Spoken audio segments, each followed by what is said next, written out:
New Hampshire Governor Chris Sununu joins us now. Yeah, I said John. People do the same thing to me all the time. Don't be upset about it. Mario, it is great to be on the show. It really is. It's terrific. I wish. I wish. May he rest in peace. I wish I was a third of him. So, bless Gov, him. it's great to have you.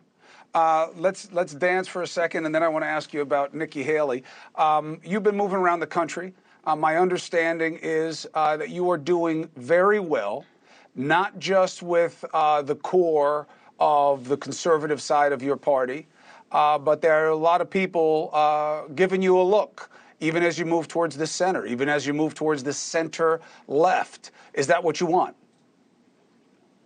Well, look, I think people are getting excited. I have been traveling the country a lot, really to talk about the New Hampshire model, and I think it can translate to a lot of other states.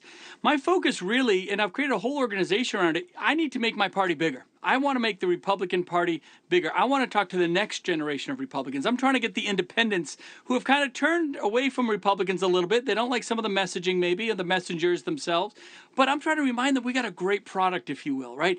The concepts of limited government and local control, individual responsibility, low taxes, the idea that I might be the governor, but you're the voter and you come first every time. Those types of ideals, I just don't, I think are there. And I'm trying to get Republicans excited. Look, we spend a lot of time bashing on Biden and Washington, the Democrats, and I can do that all day, and Lord knows.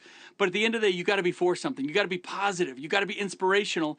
And I'm trying to kind of, not just myself, but get some other folks on board that people can get excited about and say, yeah, let's get this done in 24. Let's not lose the next generation. Because as tough as 24 might be, if we don't broaden our base in the Republican Party, we're really in trouble in 28 and 32 and 36. And so I'm just trying to take a long-term strategy. People, I think, I appreciate, you know, the candor. I don't know what you want to call it, the live free or die attitude, the model of success. I'm very confident about the results that we've gotten, and I think you got to be results driven. But at the same point, you got to walk with a sense of humility, a sense of gratitude, a sense of making sure that folks understand it's a team effort all around. So I don't know. I'm having a lot of fun doing it. We're traveling the country. People are excited about it. Maybe it'll lead to something bigger. Maybe it won't. But it's going to be an exciting 6 months as we kind of take the adventure. Well, let's deal with the journey, the adventure, and the maybe and the maybe not. When are you going to set a deadline for yourself in terms of saying whether or not you're going to get in and try to lead this country as president of the United States? Well, I'll see when you invite me on the show again, Chris, and we'll just make an announcement then, right? It's all about the ratings. I don't care where you announce it. You're going to have to do it at some point. People are going to get in. Yeah, I think most candidates will they have to figure it out by the summer, maybe even early fall, depending on when the debates come up and all of that sort of thing. And again, I'm not going to jump into a presidential race just to jump in. I'm not here to sell books. I'm not here to do any of that.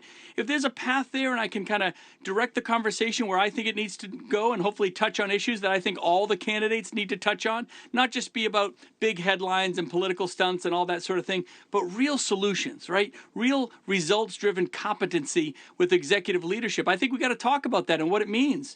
The ideals of, you know, are we going to keep trying to beat the Democrats at their game of big government solutions? That's not what we're about, right? And so I just want to help redirect that conversation. And so my sense is sometime this summer we'll really kind of have a go or no go in terms of how big this is going to get. Do you believe that Nikki Haley embodies the kind of change you need in leadership for your party?